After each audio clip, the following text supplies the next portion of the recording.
एक मुलाकात ऐसी शख्सियतों के साथ जिन्होंने दिया है अपने जीवन को एक नया मुकाम।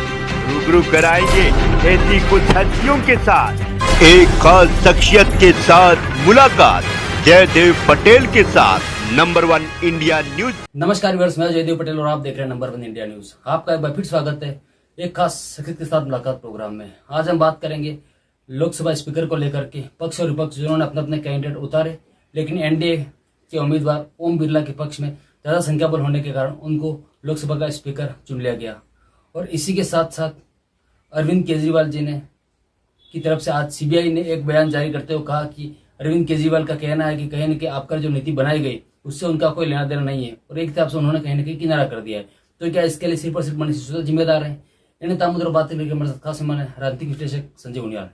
संजय उनियाल जी, आपका बहुत बहुत स्वागत आज हमारे प्रोग्राम में। धन्यवाद जयदेव जी, नमस्कार जी। संजय उनियाल जी, आपसे मेरा पहला सवाल है कि लोकसभा स्पीकर के चयनित को लेकर के आज ओम बिरला जो एनडीए की तरफ से कैंडिडेट उतारे गए थे, उनको ज्यादा संख्या बल होने के नाते उनको कहीं न कहीं चयन कर लिया गया है, लेकिन संख्या बल कम होने के कारण भी विपक्ष को कैंडिडेट जो उतारा है उसके पीछे के क्या मायने? मुझे ऐसा लगता है जयदेव कि जब व्यक्ति को हारने की आदत पड़ जाती है ना, तो जब उसको कभी मौका मिलता है कि भाई आप जीत न हो, आप न्यूट्रल रहो, आप अपने समाज में केस दिखाओ धारणा कि आप बहुत बड़े बन गए हो, आप समझदार हो, परंतु चूंकि उसको भी हारने की आदत पड़ जाती है, वो पिछले 5 वर्षों में लगातार हारता रहा। वो जो है 15-20 स्टेट से सिमट कर 1-2 स्टेट्स में रह गया। 2014 का इलेक्शन हारा, 2019 का इलेक्शन हारा और अपने हाथ से 22 या 23 स्टेट खो चुका और उसका 2024 का इलेक्शन भी हार गया। तो मुझे लगता है कि हारने की जो आदत है ना, ऐसी जीतने की भी एक आदत होती है।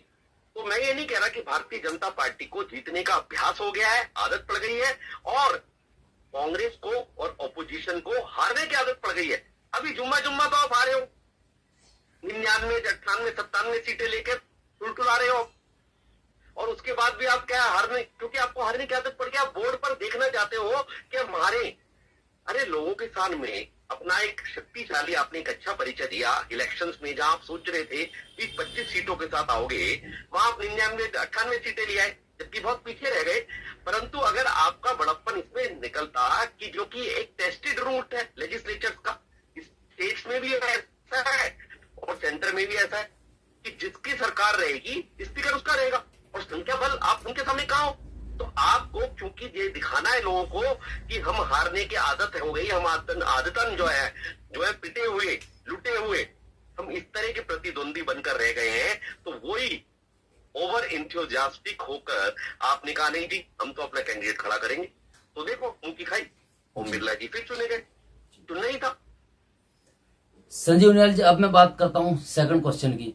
तो कहीं न कहीं अरविंद केजरीवाल जी को जब कोर्ट में पेश किया गया सीबीआई की तरफ से गिरफ्तारी के बाद, तो वहां पर सीबीआई का यह कहना था कि अरविंद केजरीवाल जी ने खुद को किनारा कर दिया है आबकारी नीति से। तो क्या आबकारी नीति में अरविंद केजरीवाल जी का कोई रोल नहीं है और सारी जिम्मेदारी मनीष सिसोदिया की बन जाती है यहाँ पर? देखिए, जब इस तरह की कोई बातें होती है जयदेव, तो लोग हमेशा ये प्रश्न उठा ही रहे थे कि जो व्यक्ति कभी साइन नहीं करता, जो व्यक्ति किसी भी कागज पे कहीं भी साइन करने को तैयार नहीं होता, जो पैसे अपने खाते में ट्रांसफर नहीं करता, जो बाहर अपने कमरे के बाहर भी उनके मंत्रियों के लिखा था कृपया उपहार लेकर मत आए। इसका मतलब क्या है कि उपहार जो व्यक्ति चाहेगा उपहार वो लिखेगा बाहर उपहार लेकर मत आए, क्योंकि अगर कोई व्यक्ति बिना उपहार के आया भी होगा तो उसको लगेगा अरे यार कुछ उपहार ले जाना है। तो इन नटशेल में आपको ये बताना चाहता हूँ, आपके टॉपिक से आपका प्रश्न है कि इन्होंने अल्टीमेटली, ये तो पहले से ही चल रहा था कि ये सारा मनीष सिसोदिया को फंसाने का सबसे बड़ा काम जो षड्यंत्र किया गया या जो चालाकी दिखाई गई वो अरविंद केजरीवाल की तरफ से ही दिखाई गई। आज वो व्यक्ति कितने वर्षों से अंदर है और आज ये अपॉर्चुनिस्ट होते हुए अपनी कंपेनिंग के लिए आपको अपनी जरूरत है बाहर निकलने की। अरे आपको तो ये नीति, आपको तो ये एप्लीकेशन, आपको तो ये बेल लगाना चाहिए था कोर्ट में कि मेरे से अच्छा कंपेनर मनीष सिसोदिया है, मेरा भाई है, मेरे साथ खड़ा रहा लगातार, जबकि मेरे ऊपर जो है आघात होते रहे, परंतु ये उसके साथ नहीं खड़ा हुआ। और यहाँ तक ऐसी भी खबरें आई कि उनकी श्रीमती ने इन पे आक्षेप लगाया कि मेरे पति को फंसाने में केजरीवाल जी का हाथ है, और वो नजर आ रहा है।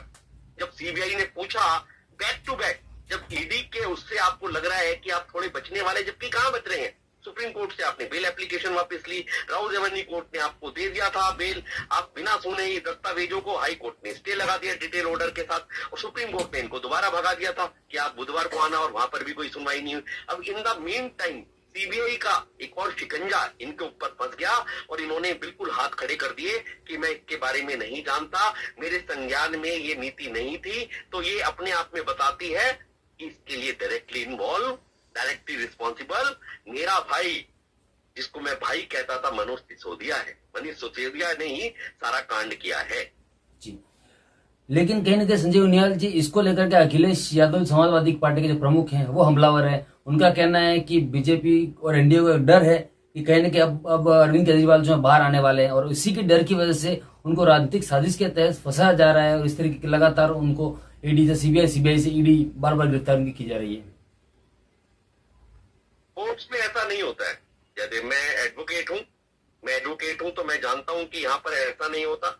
कई बार हमारे जानकार जजेस जो है वो सीट पर बैठे होते हैं, हमारे साथ इतने वर्षों से मैं भी एडवोकेट रहा हूं, परंतु प्योरली एविडेंस पर, क्रॉस एग्जामिनेशंस पर, विटनेसेस पर, ट्रांजैक्शंस पर, लॉ के सबूतों पर लॉ कोर्ट चलता है। इन सब बातों का बेमान अपने आप में बेमाना हो जाती हैं सारी बातें। अगर सुप्रीम कोर्ट आपको दे देता है उसी टाइम, तो आप कहते हो कि भैया हमारा केस अच्छा था। अगर ईडी और सीबीआई का केस स्ट्रांग था, आपको आज तक जमानत नहीं मिली। अगर आपके इतने बड़े बड़े वकील बार बार गुहार लगाते हैं छोटे से कोर्ट में जाके, डिस्ट्रिक्ट कोर्ट में, हाई कोर्ट में, सुप्रीम कोर्ट में, फिर भी जमानतें क्यों नहीं मिल रही? जो व्यक्ति अंदर जाता है बाहर क्यों नहीं निकल पाता? उसका एक बहुत बड़ा रीजन यह है कि इनके पास पुख्ता सबूत है। अगर आप पुख्ता सबूतों की बात करेंगे तो ट्रेल है पूरी, उसका बहुत बड़ा पैसा जो है वो गोवा के इलेक्शंस में लगा हुआ है। इनके पास वो सारा क्लैरिटी से सारी एजेंसीज के पास केसेस है। और मुझे लगता है कि जब भी इस स्तर के व्यक्ति, मुझे लगता है क्योंकि मोदी गवर्नमेंट बहुत स्ट्रांग पोजीशन में, तो अगर ऐसा है तो जब तक सरकारी वकील, जब हमारे पास केस आता है, मैं कुछ स्टेट को रिप्रेजेंट करता हूं, तो जब हमारे पास केस पुलिस लेकर आती है, सीबीआई लेकर आती है, ईडी लेकर आती है, तो हम उनके ऑफिसर से बात करते हैं कि इनमें ये कमियां हैं। उन कमियों को दूर करने के लिए आपको 3 एविडेंसेस और 3 सबूत और लाने पड़ेंगे। और अगर वो केस हल्का होता है तो वहीं से हम उनको लौटा देते हैं कि भाई ये केस बनता नहीं है। तो ऐसा नहीं है कि इनकी मनमानी चल रही है, ईडी की, सीबीआई की मनमानी कर रही है, किसी ने उनको फोन किया कि भाई इनको इसमें फंसा दो। एक प्रोसेस है, उस प्रोसीजरल पर हमारा एक इतना स्ट्रॉन्ग प्रोसेस है अपने आप में। मुझे नाज होता है कितनी बार कि आपकी आइडियोलॉजी कुछ भी हो सकती है, परंतु न्यूट्रल प्रोसीजर हमारे देश की बैकबोन है और हमें उसको जीवित रखने के लिए लगातार ऑक्सीजनेटेड ऑक्सीजन का काम करना चाहिए। और हम और आप मिलकर यही सब कुछ कर रहे हैं। तो इतने बड़े शक के दायरे में ईडी को, सीबीआई को और आप स्टैट्यूटरी ऑर्गेनाइजेशन को, आप छोटी सी बात देखिए, अगर ये इलेक्शन हार जाते तो किस पे जाता? ईवीएम पे, इलेक्शन कमीशन पे। पर आज इलेक्शन कमीशन का नाम लेने वाला कोई नहीं है, ईवीएम का नाम लेने वाला कोई नहीं है। क्यों? बिकॉज़ क्या हुआ कि अगर हम जीतेंगे तो हम एक विस्पर भी नहीं करेंगे, और अगर हम हारेंगे तो ईवीएम और इस पर एक बहुत बड़ा प्रश्न चिन्ह खड़ा करेंगे। अगर हमें जमानत मिल गई तो हमारा केस बड़ा स्ट्रांग था, और अगर हमें जमानत नहीं मिली तो ईडी, तो सीबीआई, तो पुलिस। तो ये वही मोड ऑफ ऑपरेंडी। जी संजय उनियाल जी, आपसे मेरा एक आखिरी सवाल है कि राहुल गांधी के लीडर ऑफ अपोजिशन बनने के बाद देश की राजनीति में कितना बदलाव आएगा? मुझे नहीं लगता कुछ ऐसा बदलाव आएगा।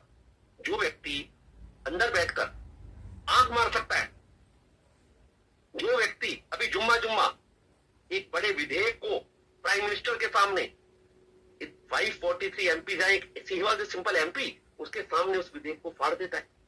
जो व्यक्ति किसी को भी चोर कह देता है और फिर माफी मांग लेता है कोर्ट पे जाके, उस व्यक्ति से आप क्या उम्मीद करते हो? खंडर बता रहे हैं इमारत बुलंद थी, वो पता लगता है कि आपने आज पहली बार एक कॉन्स्टिट्यूशनल पोस्ट ली है। आप उसको कॉन्स्टिट्यूशन कहते हो, बाइबल है। क्या बाइबल को आप ऐसे लेके घूमते रहोगे सड़कों पर? आपको उसमें ये भी नहीं पता होगा कि आर्टिकल और सेक्शंस, उनमें क्या डिफरेंस है। आप कॉन्स्टिट्यूशन की एक छोटी बुक लेके घूम रहे हैं। आपको उसमें, अगर मैं गारंटी देता हूं जयदेव, बीइंग एन एडवोकेट, 4-5 साल के बाद मुझे समझ आया था कि एडवोकेसी में एक्ट क्या है, आर्टिकल्स क्या है, इस तरह की चीजें अगर ये व्यक्ति बता दे तो मैं आपको कह रहा हूं कि जो इनाम आप कहेंगे कि इनको ये नहीं पता होगा आर्टिकल और एक्ट में डिफरेंस क्या है, कितने टोटल आर्टिकल्स हैं, उसमें कितने एक्ट्स हैं, उस किताब को लेकर आप घूम रहे हैं। क्योंकि आपकी यही एनकैश करने की जो कला थी, आपकी दादी में थी, आपकी नानी में थी, आपके दादाजी में थी, आपके नाना जी में थी, वही कला आपके अंदर आ रही है। पर आज लोग मूर्ख नहीं है। इसीलिए आप 15वें साल में भी 14वें साल में भी शासन से बाहर बैठे हैं। तो आपके आने से मुझे नहीं लगता ऐसा कुछ फर्क पड़ेगा। आपको और मैच्योर होने की जरूरत है। जी संजीव लाल जी, आपने हमारे लिए समय निकाला, उसके लिए आपका बहुत बहुत धन्यवाद। धन्यवाद जयदेव जी।